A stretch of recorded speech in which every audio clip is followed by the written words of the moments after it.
Hello, and welcome to the AWP Virtual Conference and Book Fair.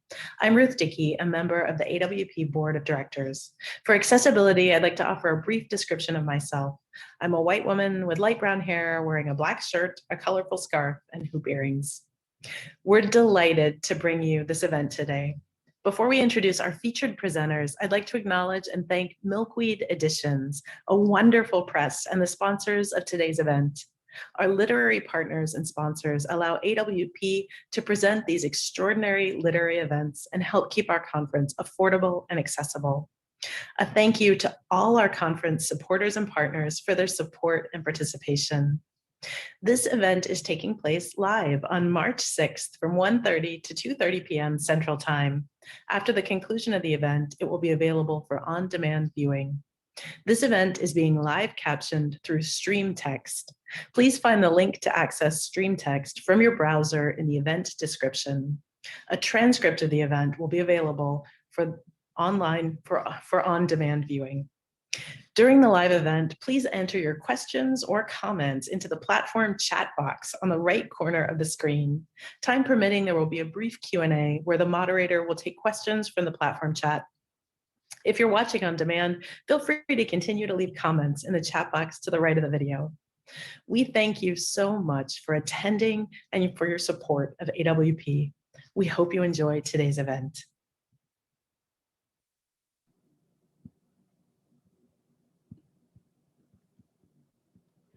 Good afternoon, everyone. Thank you for joining us today for a short reading and a short conversation with Milkweed poets Rick Barot, Ada Limón, and Jake Skeets. My name is Yana, and for accessibility, I'd like to say I have short brown hair. I'm wearing a purple shirt and green rimmed glasses, and I am a white woman. I'm the marketing director at Milkweed Editions, a literary nonprofit press based in Minneapolis. I'm beyond honored to spend this hour with you today, wherever we find you, at your kitchen table, comfy on your couch, basking in early spring sunshine, I hope, on your porch. This hour is about discovery, delight, nourishment, our ghosts, our lovers, our grief, our transformations. Each poet will read for about 10 minutes, and then I'll close out our program by posing a question for our poets. I invite you to say hello in the chat, to cheer, to sigh, to let our poets know that you are listening. And with that, I'm happy to briefly introduce our poets and invite them each then to take the virtual stage. First, we'll hear from Rick Barot. Rick Barot is the author of The Galleons, which was longlisted for the National Book Award, a finalist for the Pacific Northwest Book Award, and named a Best Book of 2020 by the New York Public Library. He is also the author of 3 previous collections, The Darker Fall, Want, and Chord, which received the PEN Open Book Award and the UNT Rilke Prize. He lives in Tacoma, Washington, and directs the Rainier Writing Workshop, the Low Residency MFA program in creative writing at Pacific Lutheran University. Hi, Rick, and welcome. Then we'll hear from Ada Limón. Ada is the author of, most recently, The Carrying, winner of the National Book Critics Circle Award, and finalist for the PEN Gene Stein Book Award, and Bright Dead Things, which was named a finalist for the National Book Award, the National Book Critics Circle Award, and the Kingsley Tufts Award. Her previous collections include Sharks in the Rivers, Lucky Wreck, and This Big Fake World. She serves on the faculty of the Queen's University of Charlotte Low Residency MFA program and the 24 Pearl Street online program for the Provincetown Fine Arts Work Center. She also works as a freelance writer and lives in Lexington, Kentucky. Hi, Ada, welcome. Last, but certainly, of course, not least, we'll hear from Jake Skeets. Jake Skeets is the author of the National Poetry Series winning collection, Eyes Bottled Dark with a Mouthful of Flowers, which was selected as winner of a 2020 Writing Award in Poetry and was a finalist for the 2020 Lambda Literary Award in Gay Poetry. He is Black Streak Wood, born for Water's Edge. He is Diné from Vanderwagen, New Mexico. Skeets edits an online publication called Cloud Throat and organizes a poetry salon and reading series called Pollen Tongue, based in the Southwest. He is a member of the Sad B Hozo, a Diné writers collective, and currently teaches at Diné College in Say, Arizona. Hi, Jake, welcome. It's good to see all three of you. I'm so excited for our reading. And I want to say thank you to AWP for hosting such a warm, beautiful, open virtual event this year. Of course, we're all excited for next year when we get to see and hug each other in person. And with that, my brief introduction is over. Rick, I welcome you to open our program.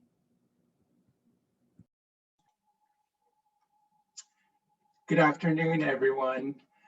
I'm so grateful to all of you for being here, and I'm honored to be reading with Ada and Jake.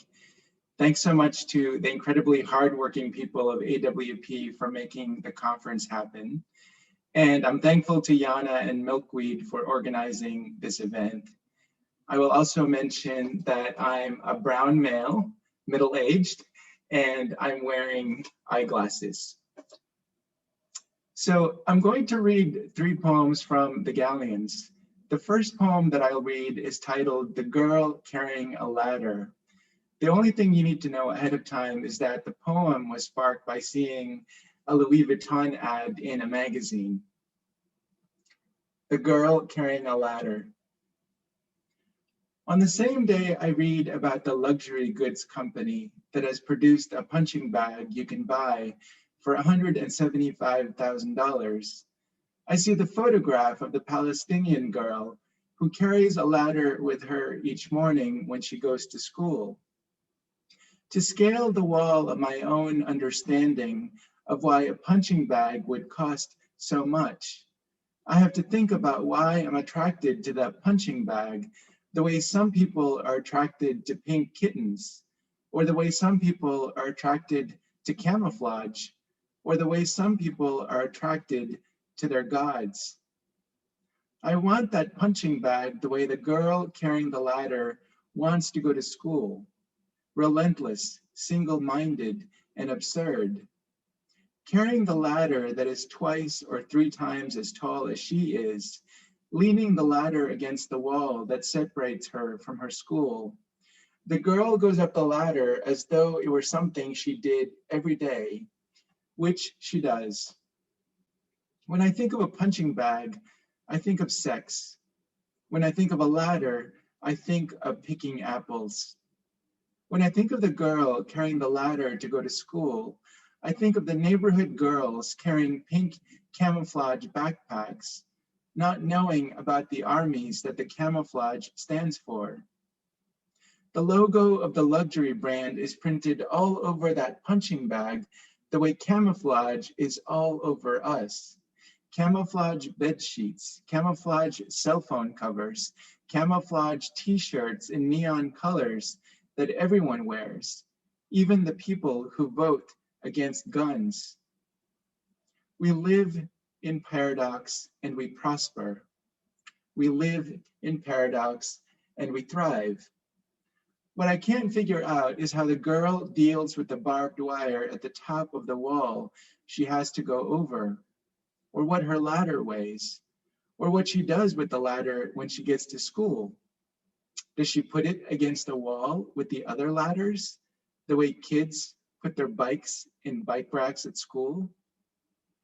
What I can't figure out is why 2 men who look like gods would want to break down the wall of each other's faces, knowing there's only blood on the other side, or why apples are the fruit children bring to their teachers, and why it isn't coconuts or grapefruit, or why the neighborhood girls on their way to school each morning carry backpacks that are so heavy it looks like they're carrying the world.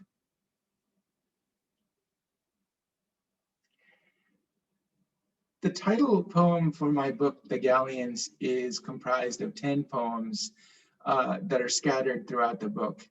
And I'm going to read the final poem from the sequence. So I was born in the Philippines and we immigrated to the US when I was 10. So this poem is very much about my Filipino heritage and my childhood in the Philippines. This is the Galleons 10. I come from the lowlands. My mother's city was built on the river, where the mountains fanned out to the sea, and the city thrived there. I come from farmers.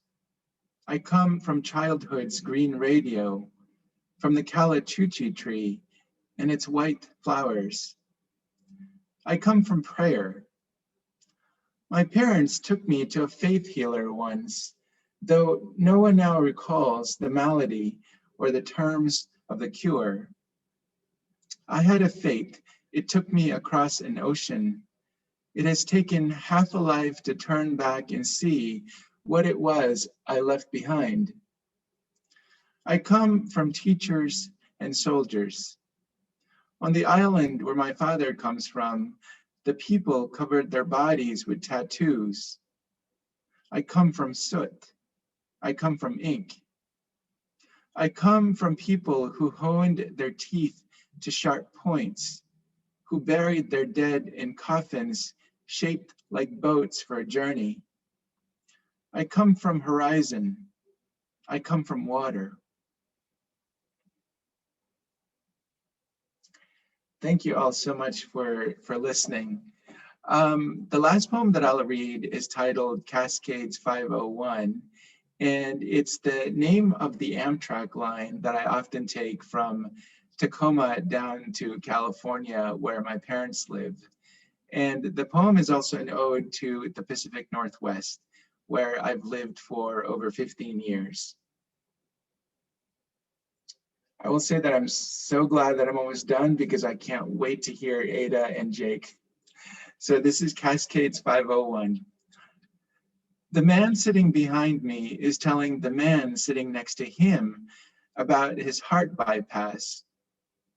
Outside the train's window, the landscapes smear by, the earnest, haphazard distillations of America, the backyards and backsides of houses, the back lots of shops and factories, the underpasses of bridges, and then the stretches of actual land, which is not so much land, but the kinds of water courses and greenery that register like luck in the mind. Dense walls of trees, punky little woods, the living continually outgrowing the fallen and decaying, the vines and ivies taking over everything, proving that the force of disorder is also the force of plenty. Then the eye dilating to the sudden clearings, fields, meadows, the bogs that must have been left behind by retreating glaciers, the creeks, the algae broth of ponds, then the broad silver of rivers, shiny as subway turnstiles. Attrition, dispersal, growth, a system unfastened to story, as though the green site itself was beyond story, was peacefully beyond any clear meaning. But why the gust of alertness that comes to me every time any indication of the human passes into sight, like a mirror, like to like, even though I am not the summer backyard with the orange soccer ball resting there, even though I am not the pickup truck parked askew in the back lot, its two doors opened wide, and no one around to show whether it is funny or an emergency that the truck is like that. Each thing looks new, even when it is old and broken down. They had to open me up, the man is now telling the other man. I wasn't there to see it, but they opened me up.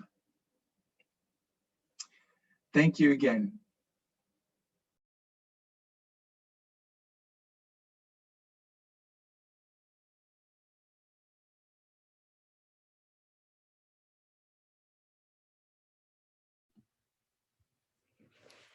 That was so beautiful. Rick, that book is stunning. All of your poems are stunning, but that was just gorgeous. And you read a few of my favorite poems from the book, which was wonderful. So thank you. Thank you to AWP. And one of the things I'd like to just mention is it's so lovely to have this virtual platform and for the accessibility to really be there this year. I know it's hard not to be in person, and yet it's really nice to be able to share poetry and a conversation with these wonderful poets and do it in a way where many people can join. I'm going to read 3 poems. The first one is called Dandelion Insomnia, and it's a poem about grit, I think. And I always wonder who gets to decide what's a flower and what's a weed.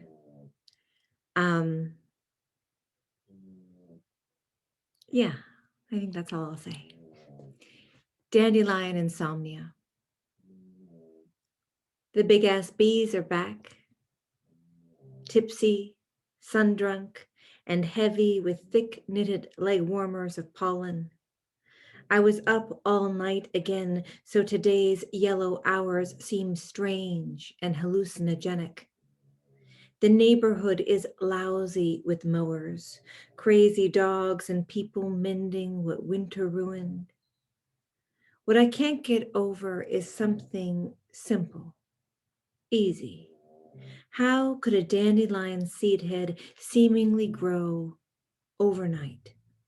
A neighbor mows the lawn, and bam, the next morning there's 100 dandelion seed heads, straight as arrows and proud as cats, high above any green blade of manicured grass. It must bug some folks.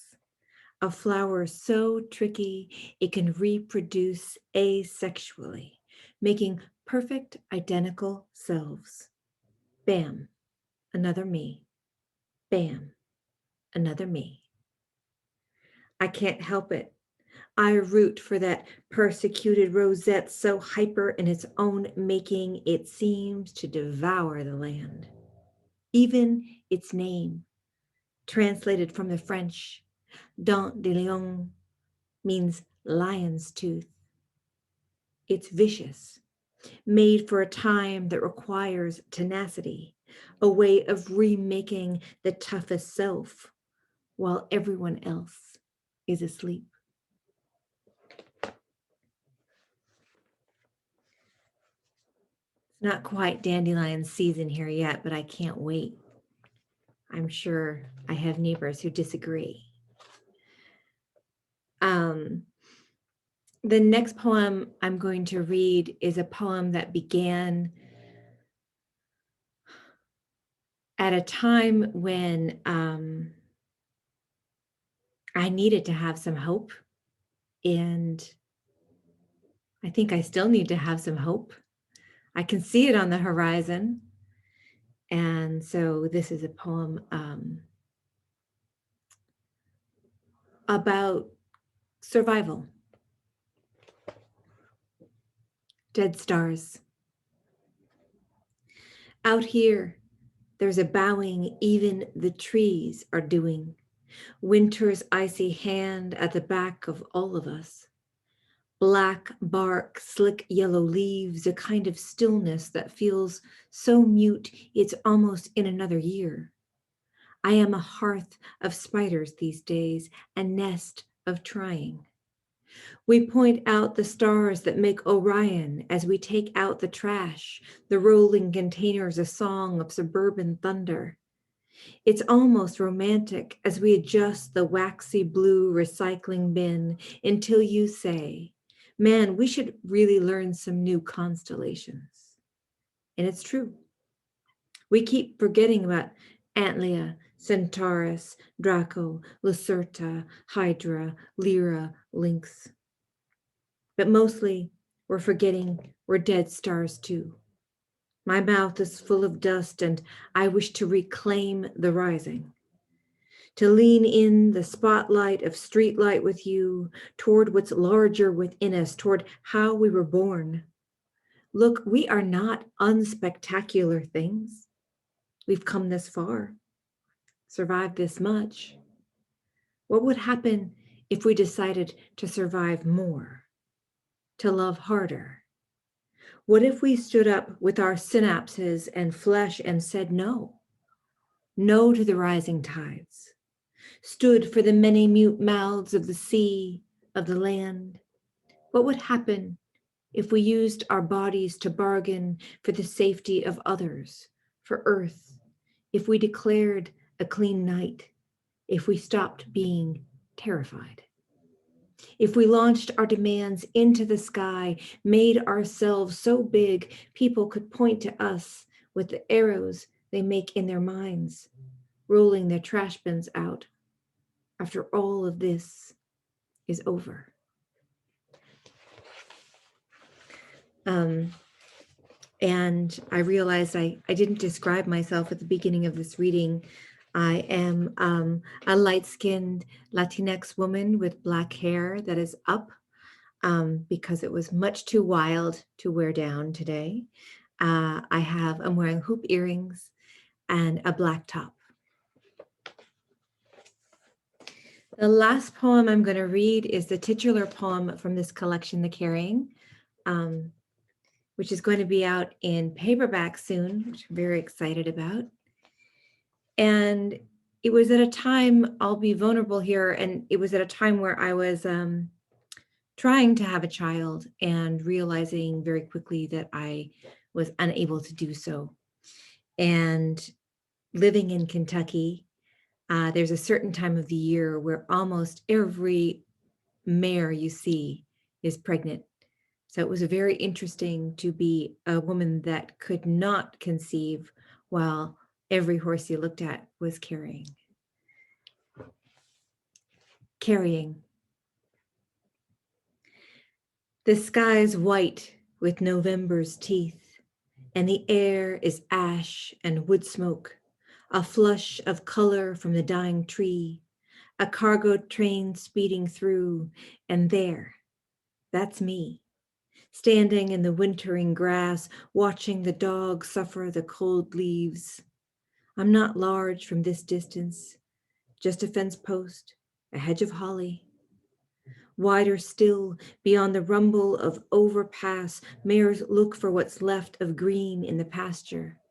A few weanlings kick out, and theirs is the same sky, white like a calm flag of surrender pulled taut. A few farms over, there's our mare, her belly barrel round with foal, or idea of foal. It's Kentucky, late fall, and any mare worth her salt is carrying the next potential stakes winner. Ours, her coat thicker with the season's muck, leans against the black fence, and this image is heavy within me. How my own body, empty, clean of secrets, knows how to carry her, knows we were all meant for something. Thank you. I'm very excited to hear Jake's poems. His book is a really marvelous wonder. Thank you for having me.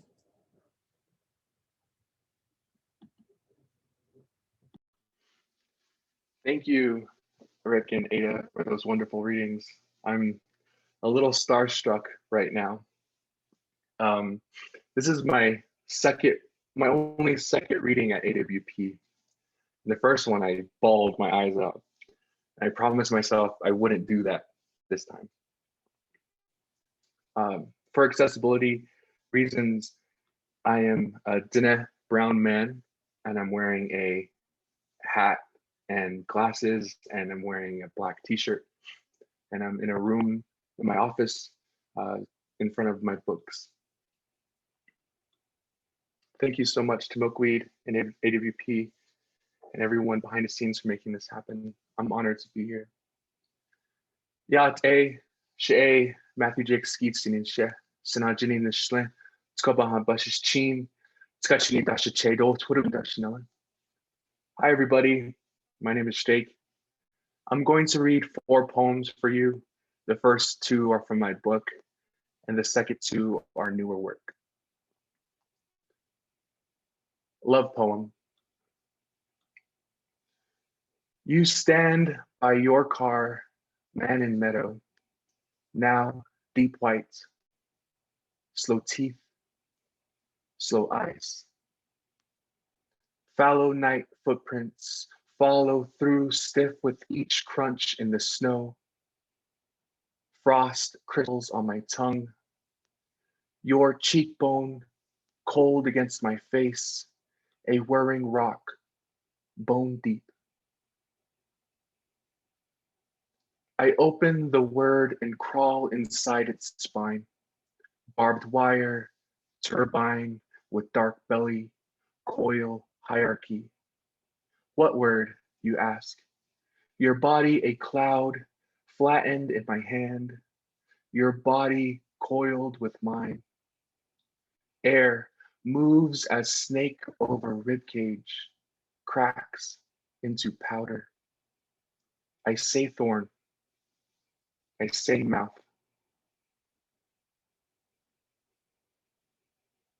Desire is criminal. You being here is criminal. You sip from the delta near my tongue. Bone river deepens at the clavicle. Eyes stutter open. Limbs crepuscular over the bed frame. I watch you shower after. Tributaries, confluence, mineral stains. You rub the holy off your skin.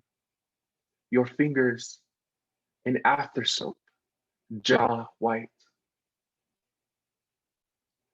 Bent wasp hums behind your throats. In the iris, orange whispers into deep yellow slather. Uranium corrodes the spalling black.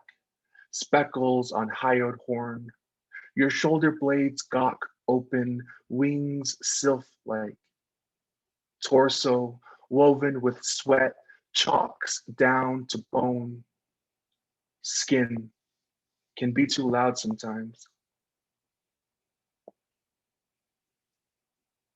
You have the night's bristle, yolk noose from penumbra. I lick the railroad down your back. Admire black water in your hair. Before you go, I swallow frozen sand. I say, you can go now. You can go now.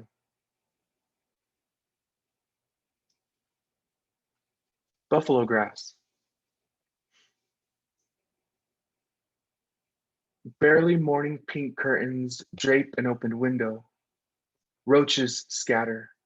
The letter T vibrating in cottonwoods. His hair horsetail and snakeweed.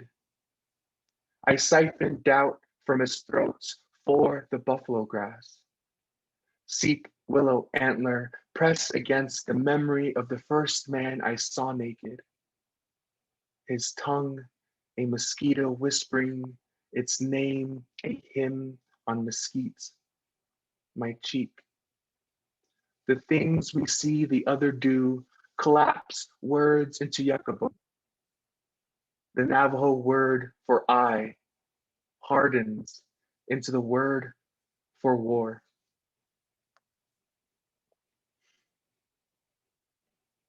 This poem is a new poem I wrote in celebration of Lucille Clifton, and it begins with some words from the poem Cinnoan Desert Poem by Lucille Clifton. My poem, this poem, shares the same title. Cinnoan Desert Poem. The ones who live in the deserts, if you knew them, you would understand everything. Lucille Clifton. 1. Coming to the desert for the first time, and the night turns over a millennia before you. Just say the name, mountain. Of mountains, make more. Out of bird formations or drainage pipes. Deserts build water, so drink the lightning. 2. So you have been here for some time. Velvet ants and paper wasps testify sandstone bones are left long under sage, bones sculpted by sand, sand that collects its legs in the atmospheric heat, storm and swallow an entire city. A city that too builds its water from fly ash. Drink from that now. The cactus wren finished the lightning. 3. There are those who come to the desert because they have always been here. Wind coyotes grow thorns in the inches of light sunsets have. Of mountains, do not make a mountain. Reach for one and let it turn away from you.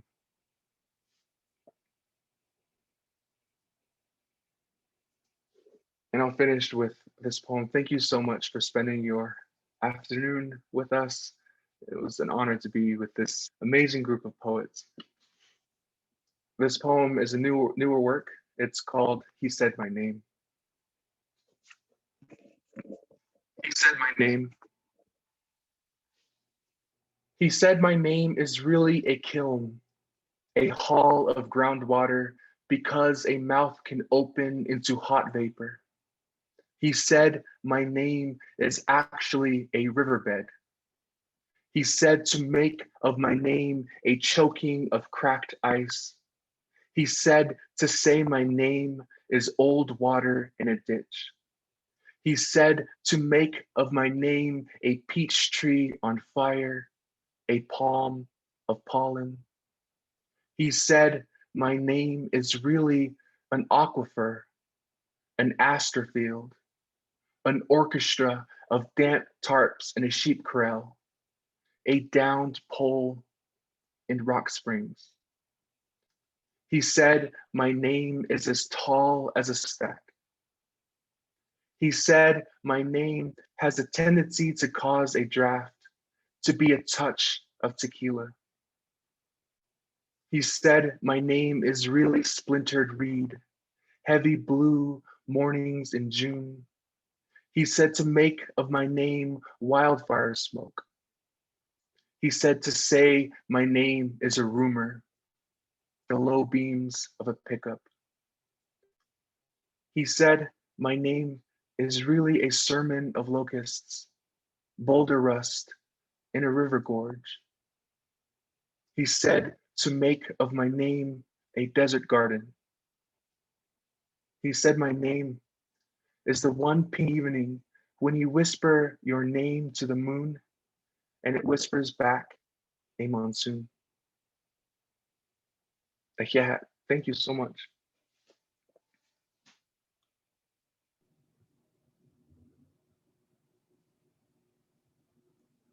Wow, Jake. And it whispers back a monsoon. Thank you. Thank you, Rick. Thank you, Ada.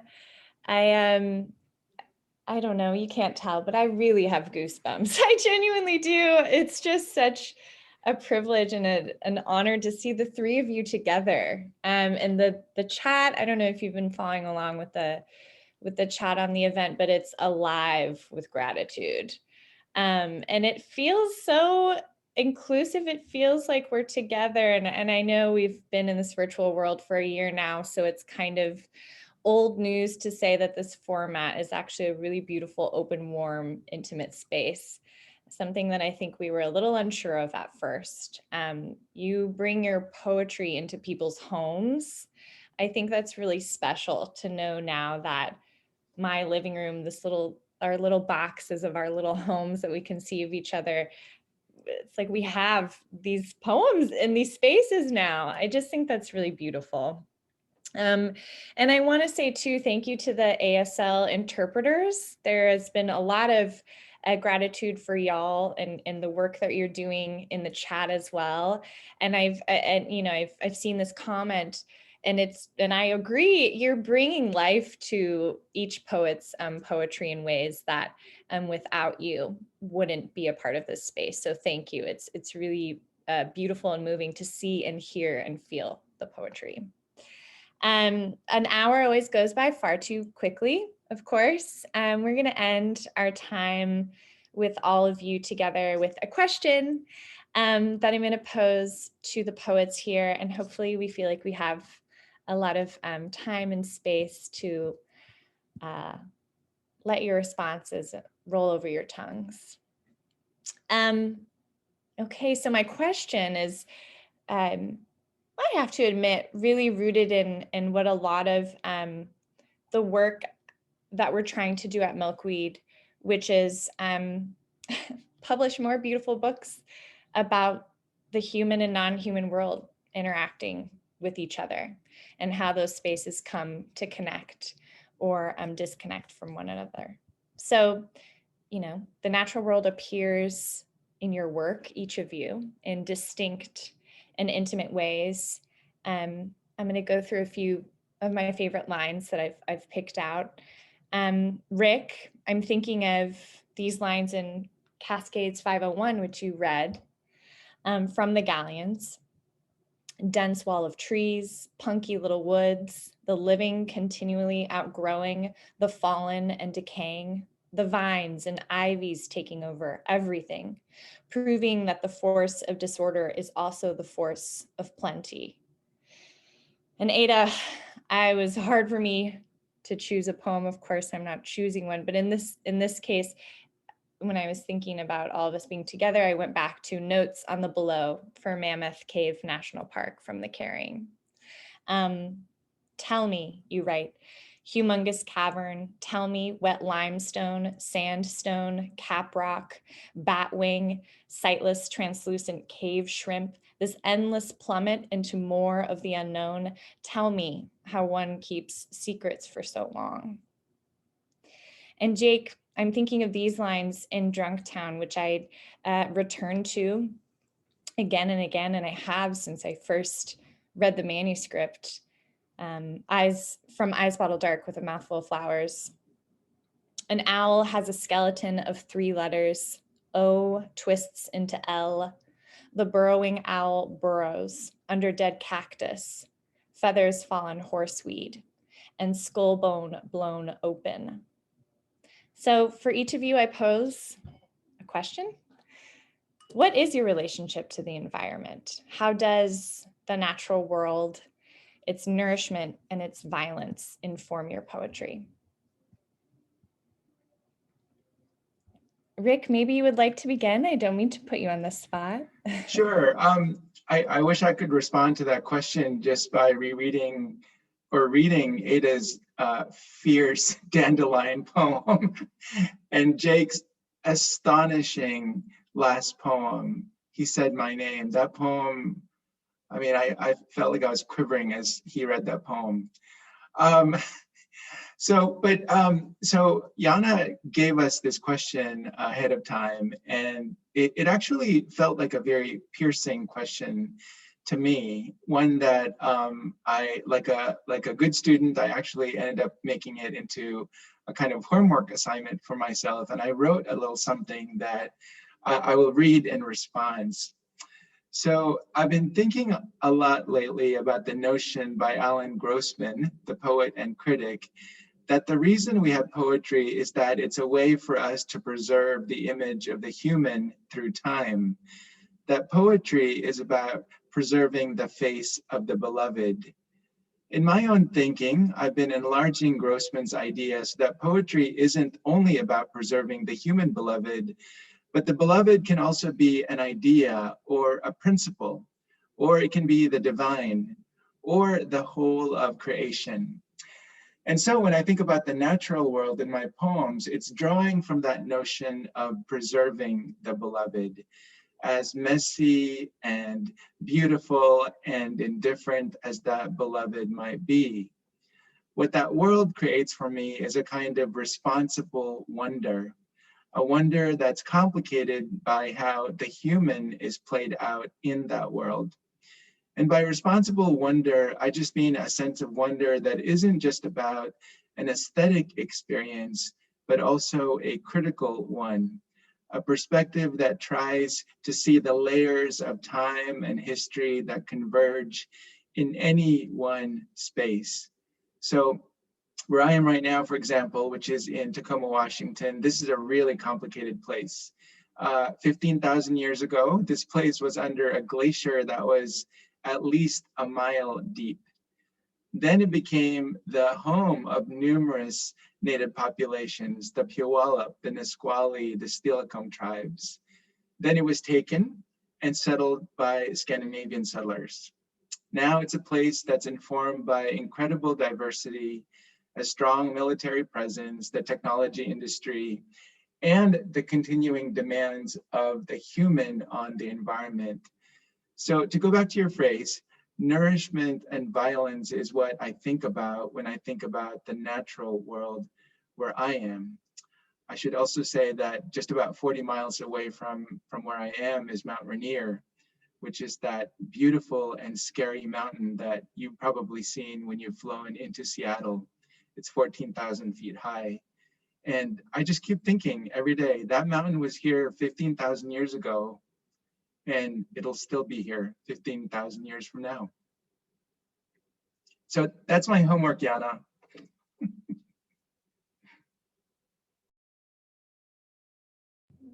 Rick, I love that you turn this into homework, but as a poet, do you feel that that is how you move about the world, that a question that starts as kind of a single opportunity becomes an endless ecosystem for you? I didn't ask you to prepare for that question, but that's my little mini follow-up for you.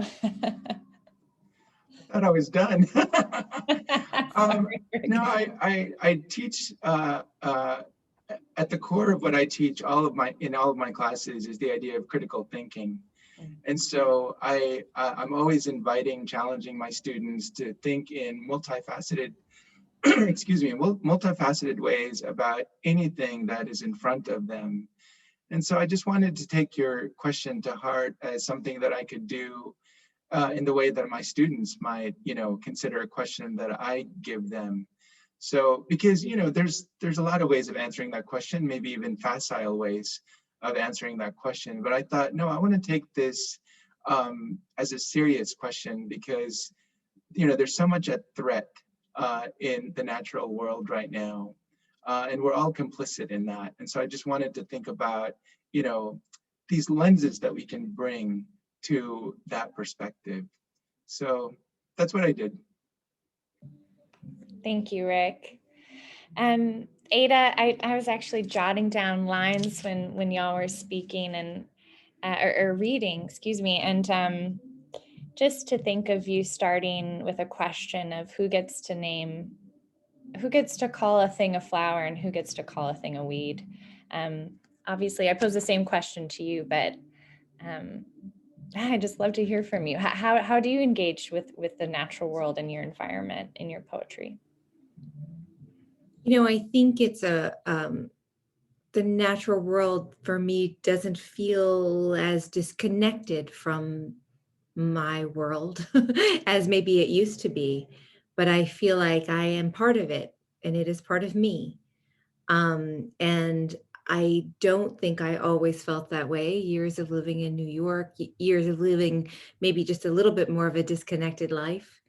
And now I feel like it allows the recognition of that connectedness is what allows me to kind of embrace a place where maybe the ego doesn't exist on such a huge and worrying and anxiety causing level. I think it allows for me to see that connectedness as also a type of resilience and an ongoingness that goes beyond my own body, my own life, my own being, my own poetry. And there's a gift in that. There's a gift in seeing that connectedness that allows you to be within it, but doesn't require you to always take action. And so I think of it now, especially in this moment, perhaps, as what is it to be witness? What is it to watch and to listen and to receive the world and not always feel like I must put myself in it. And I think that's a big part of where I'm at right now, just in my brain and my body and my heart and my soul. It feels like, what is it to receive this beauty and the gift of just, a simple outline of a leafless tree, and actually feel that is a gift and a type of wisdom, perhaps. Yeah, so I think it's that connectedness that brings me to also a sense of, if I'm honest, if I, where I want to write from now, it feels like I would like to diminish the self on some way, on some level. And the natural world helps me recognize that without, I think, losing myself into the spinning offness of space. But groundedness. What is it to lose the self and still be grounded within a collective life? I don't know if that made any sense. I did not write this down. I probably could have. Rick, you should have told me we were all writing things down. Rick, where was the memo? No, Ada, it makes complete sense to me. I turn honestly a lot to your poetry and Robin Wall Kimmerer as well. In moments of feeling ungrounded or feeling like there's a lot of noise, ego noise, and how the natural world and the environment teaches us to listen and about attention. And maybe that's kind of what I was hearing in your response a little bit, is of how that even if you are still and you are listening, and there's bird song and there are leaves and there are bees, you're still connected to that moment, but it's not really about you impacting the moment. So I think a lot about that beautiful quote from Robin Wall Kimmerer in Braiding Sweet Grass, in which she says, all flourishing is mutual.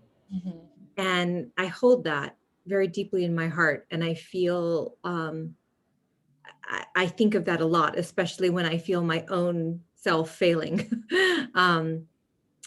That, as we enter the spring world here, it feels like, okay, what kind of gifts can I also receive? Because I think that's a lot, and that we can flourish together. So right. Yeah, I'm glad you brought her into this space. You know how much she means to me.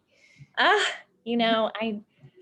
kind of know that she means a little something to you. So, but there's so much to learn. It's endless. And one reason I admire poets so much, and poetry, the art of poetry, is how alive an entire ecosystem can feel and sound and smell in a single line. And y'all do that through endless attention and intention. And I just love hearing you kind of talk about how the natural world and the environment provides you with those lessons. I mean, I'm sure you're always learning. True.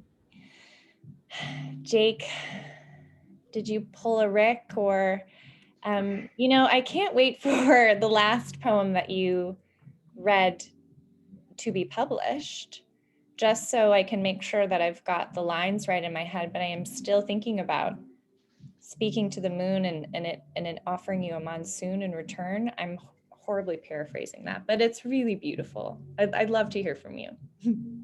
Thank you. It is published, actually. It's published in Orion magazine. So it's a beautiful broadside at the end of the magazine. It's such a nice honor they provided that poem. Environment and me as a poet, as a person,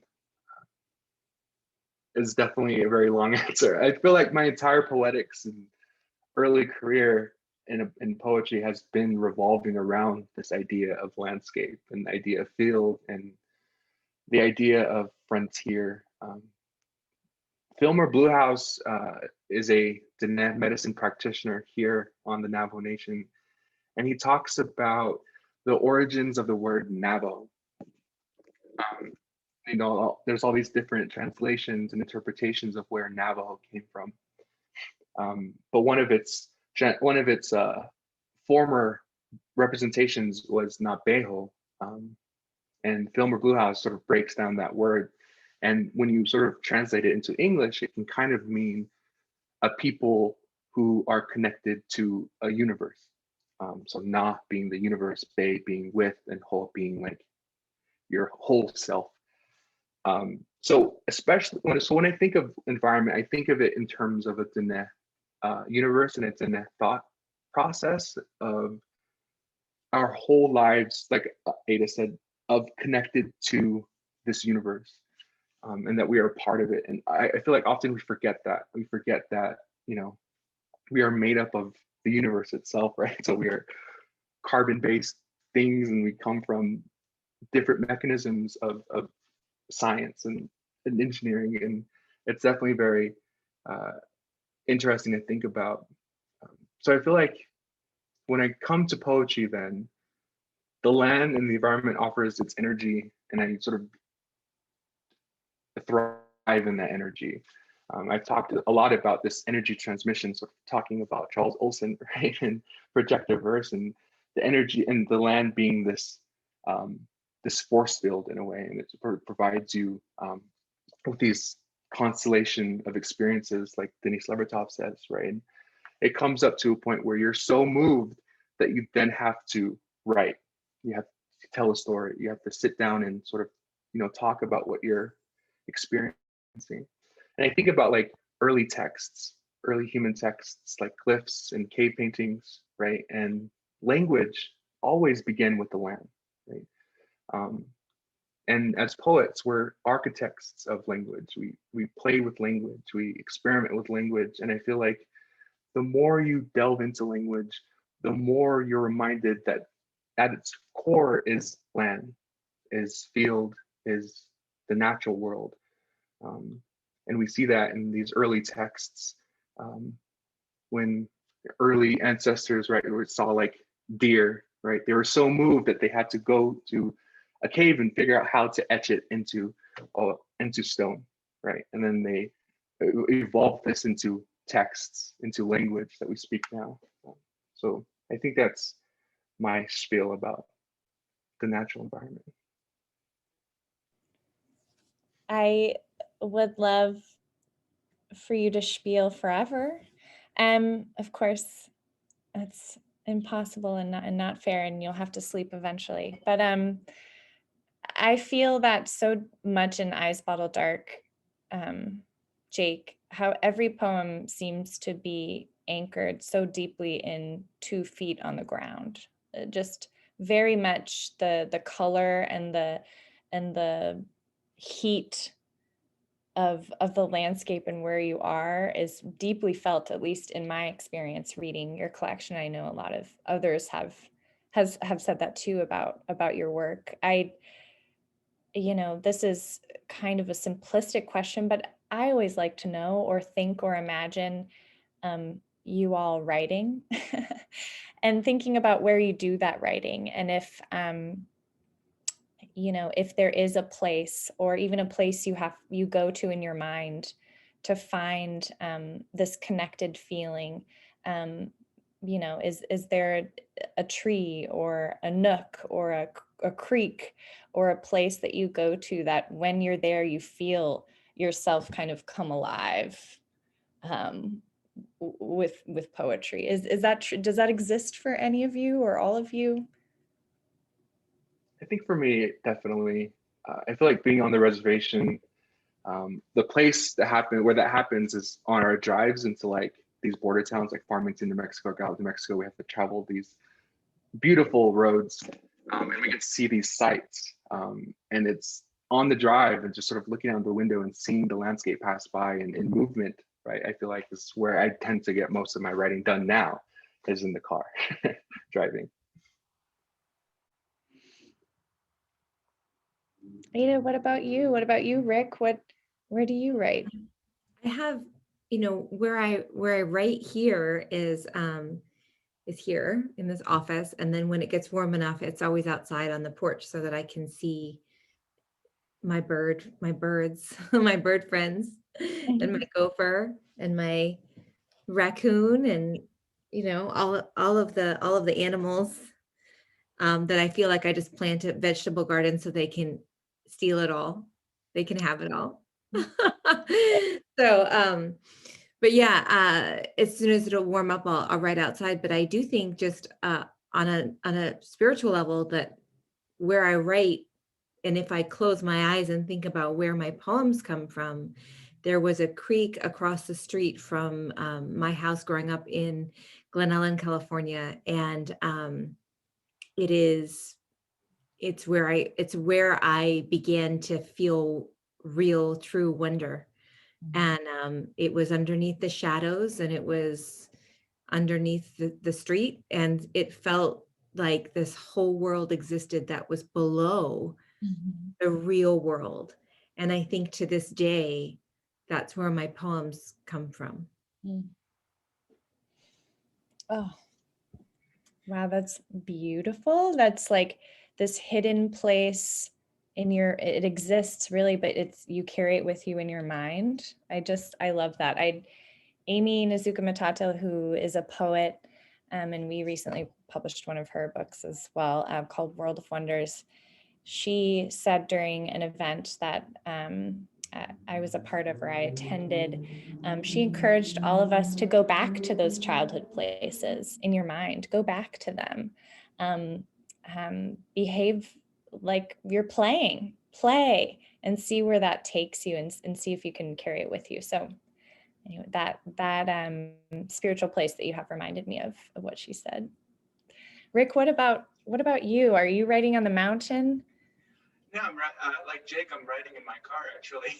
I think what's happened in the last year is that my house, sort of all of the compartments of different kind of spaces and energy that happens in different spaces, that's all collapsed because, we're all stuck at home, and we're all doing all of the things at home that we might have done in different places. And so, this office that I'm in right now, it used to be the place where I wrote, and I would go to school to do, office work there.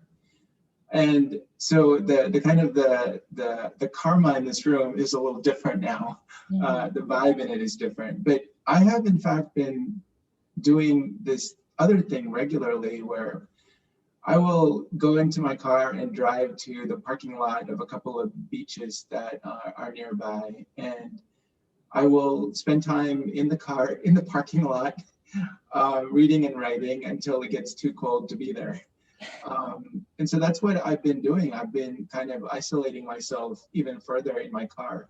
So, and that's proven to be a really kind of a place that's full of kind of wonderful resourcefulness for my imagination, because it's away from everything else in my house. So I think we're all having to kind of like adapt to different modes of creativity and resourcefulness, because it's been a crazy year. And, the kind of ritualized practice that I used to have as a writer, that's really no longer in place. I'll write wherever I can now because I've had to kind of learn to be that way, given just how crazy things are. Mm-hmm.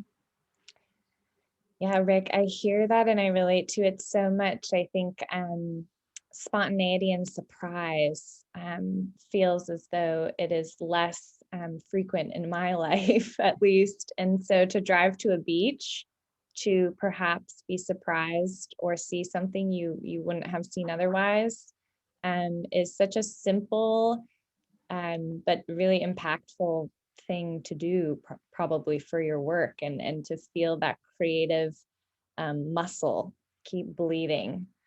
I love that. Thank you for letting me spring that question on the three of you. We are at our hour mark. As is obvious, an hour goes by too quick. So I just want to thank you again, all three of you, for your time and for the energy and love and warmth you brought to today. I know everyone is really grateful and hopefully going to be thinking and feeling this reading for some time. And thank you again to AWP, and thank you again to the interpreters. And thank you for everyone who's listening. And we will see you soon, we hope. If not, we'll see you next year. So thank you, Rick, Ada, Jake. It's so good to see you. Thank you.